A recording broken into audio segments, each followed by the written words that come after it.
Oh, I'm sorry. Hi, I didn't see there. Um, so you caught me unawares. Put the phone down. Since it's Saturday and it's my day, to do my reviews, but you caught me kind of undressed for the situation. So I forgot to tell you, this is a kind of a secret I kind of held. I'm kind of an amateur magician, so um, why don't I get dressed and with a little aid of a little magic, kind of get dressed instantly. Okay, let's say the magic words. A lot of peanut butter sandwiches and presto changeo. Voila, I'm dressed. My viewing clothes, glasses, and magical hat. Okay, since it's Saturday, why not review two movies and continue my tradition? And let's see, where's those movies? No, no movies there. No movies there. Again, like I said, I'm an amateur musician. Why not do a little magic and get the movies right here? Okay, say the magic words again. A lot of peanut butter sandwiches and presto changeo, and voila, there's the movies I'll be reviewing for you. And since to keep up with the magical theme, I'll review the magical one first. Okay, this movie is Now You See Me.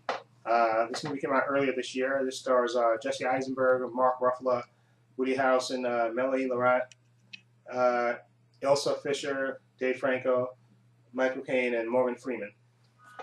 And basically, this is the story of these four musicians. I guess they call them the Four Horsemen, played by Jesse Eisenberg, Elsa Fisher, Dave Franco, and Woody Harrelson. They are four musicians, and they're four. In the beginning of the movie, you see them.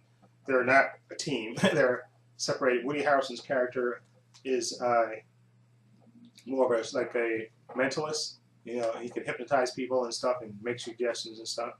Okay, and his character's name is Merrick McKinney, and Jesse Eisenberg is like a more traditional magician. Card tricks and everything else.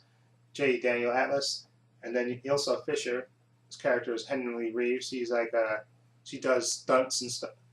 Okay, and death-defying stunts. And then Dave Franco's character is named Jack Wilder, and he does more like street magic, I guess, bending spoons and stuff and ripping people off that way. Okay, so those four people are separate when the movie begins, and they're given cards that tell them to meet at a certain date in a certain apartment in New York, and they wind up, all going there on that certain date. And Ilsa Fisher's character and Jesse Eisenberg's character kind of has sort of a history between them. But anyway, they go into this apartment where basically, they encounter this strange room, which basically, they see all a bunch of strange things, and then it flash forward. The movie jumps like a year later, and they are a team now in Vegas called the Four Horsemen, and they're doing these death-defying stunts. And the first big stunt is basically pulling a member from the audience, like you see in the trailer, and supposedly transporting him to his bank in Paris, and basically ripping off the bank for money. And of course, this brings the FBI and Interpol together. And Mark Ruffalo plays Dylan Rhodes, an FBI agent, and Melanie Laurent plays Interpol agent Almer Dre. And they basically trying to figure out, how this team is doing this stunt and how do they pull it off. Of course, and Morgan Freeman's character in this movie he plays Thaddeus Bradley. He's like a magician that debunks other magicians. Okay, and so he's watching their act, and he's fascinated by these four horsemen. And then you have Michael Caine plays Arthur Tressler. He's like the sponsor of these four magicians in Vegas, and of course, cops haul them in to try to figure out how they did this first stunt, but they can't really prove that they did anything, so they release them. Okay, and then the rest of the movie is basically the FBI and Interpol, tracking these four magicians, trying to figure out how they did these stunts and of course they have a second show, I think in New Orleans this time, and of course the cops are monitoring everything, trying to figure out how they're doing the stunt, and then they pull off another stunt. Okay, but basically they're robbing from rich people and giving it to poor people and trying to figure out how and the cops are hot on their trail trying to figure out how they're doing this. Okay, and it's a really enjoyable movie. Like I said, I love the way they stage the stunt shows in the magic acts. I thought it's a visually it's a beautiful movie and how they stage. And I thought the four characters have a good kind of chemistry with them. You know, they kind of have a kind of a bickering chemistry together with each other, of course. And I thought they work well with each other. And then of course Morgan Freeman I thought was good as the magician who's basically trying to figure out how they're doing their stunts, and basically he's there to needle also the FBI agent who's getting frustrated. Mark Ruffalo's character Dylan Rhodes, and then you have Melanie Laurent who's also trying to figure out how they're doing these stunts. And like I said, it's basically the rest of the movie is them the FBI and Interpol on there basically chasing after them to try to figure out how they're doing these stunts and why. Okay, and like I said, visually it's a beautiful movie, and I love the chemistry between the leads and how they stage the stunt shows and the magic shows. I thought fantastic. The only negative to me is I think towards the end, and there's a big reveal towards the end of the movie, which I didn't kind of call it kind of BS on. Okay, but that still didn't stop my enjoyment of the movie. I thought this movie was very entertaining and definitely one I want to watch. Okay, again, and I heard from some of my fellow YouTubers that they were making a sequel to this. Okay, and I would definitely be interested in seeing this because I thought this movie was great and it kept me entertained and moving, and it was a really entertaining movie, and I liked it. Like I said, I liked the actors involved in it, so definitely highly recommend this. I give this a 7.5. Really, really good. Okay, definitely worth seeing. Okay, now the next movie that I'm reviewing is a movie that I've been wanting to see for a while. Actually, this is In Time, starring Amanda Seyfried and Justin Timberlake. You have Matt Bomer in this. Vincent Safari, I think that's his name. Anyway, Olivia Wilde is in this also, and Cillian Murphy. Basically, this story takes place in the future, where in this world, time is the ultimate currency. According to them, they genetically engineer you to stop aging. You age up to the age of 25, then genetically, once you hit that point, you're only allowed to live a year after that. It's you get a clock on your arm basically telling you how much time you have left, how many days, months, and seconds, days, hours and seconds to live. And of course, you can extend your life if you get to, you can buy time, okay? But of course, the very rich can buy longer amounts of time. They can buy decades at a time and remain, basically young at 25 because they can buy decades and decades and then they won't age, okay? But of course, the poor people basically have to scramble around and basically work and borrow at high rates of interest time and to pay for food and stuff and to get on the bus and to do basic things you have to pay with your time. And of course, it's a screwed up way society is. And then so Justin Timberlake's character is named Will Salas, I think his name. Yeah, Will Salas. He lives with his mother, Rachel Salas, played by Olivia Wilde, and he works in a factory, and he's his best friend that he works with, and he's trying to he's hanging out one day in a bar, and he sees a real rich guy who's basically slumming.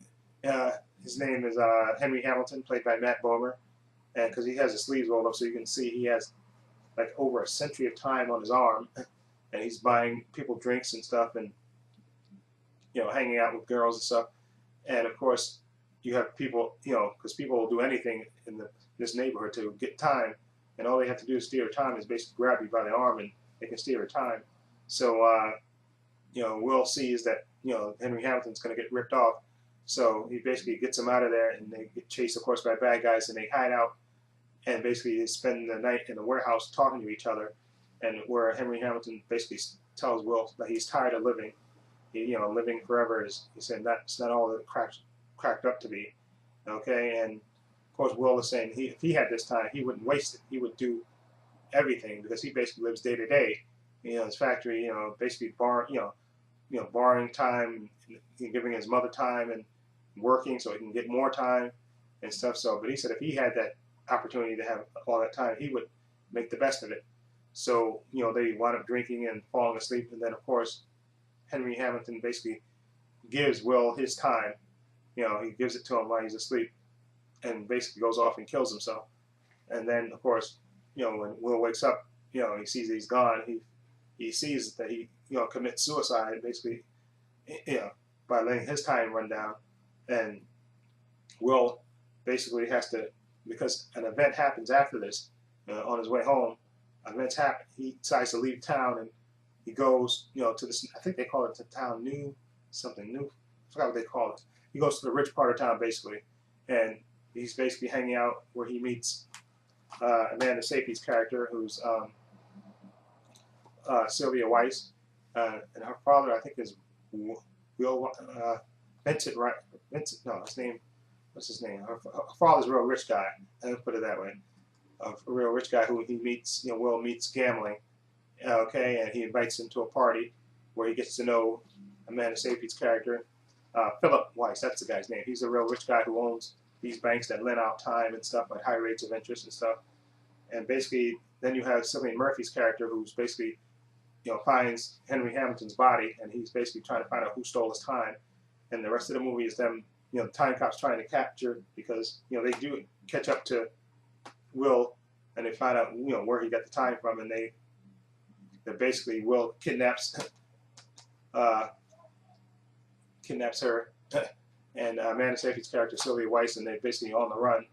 And the rest of the movie is them trying to find out, trying to avoid the time cops, and basically also trying to help the regular poor people with the time and stuff. And it's a really good, entertaining movie.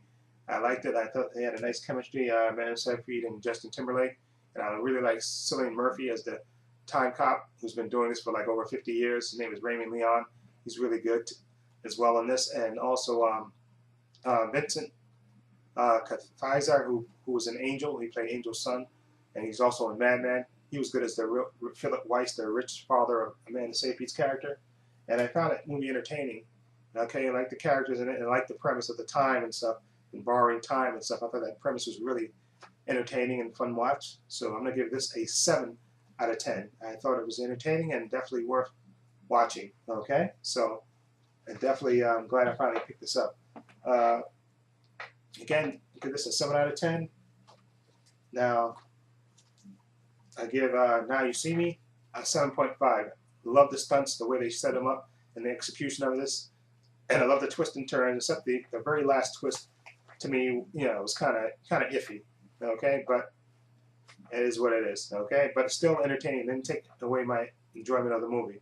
Definitely loved it, and I'm glad they're making a sequel to that, because I like to revisit with these characters again, because I thought they had a nice chemistry and everything. So that's my review. Let me know what you think. These titles, feel free to leave comments down below. And this is Trepacer saying so long and take care. And for my last act, I'm going to why not disappear for my last act? That's a magical theme. Okay, so Alawada peanut butter sandwiches and presto changeo. Good night, everybody.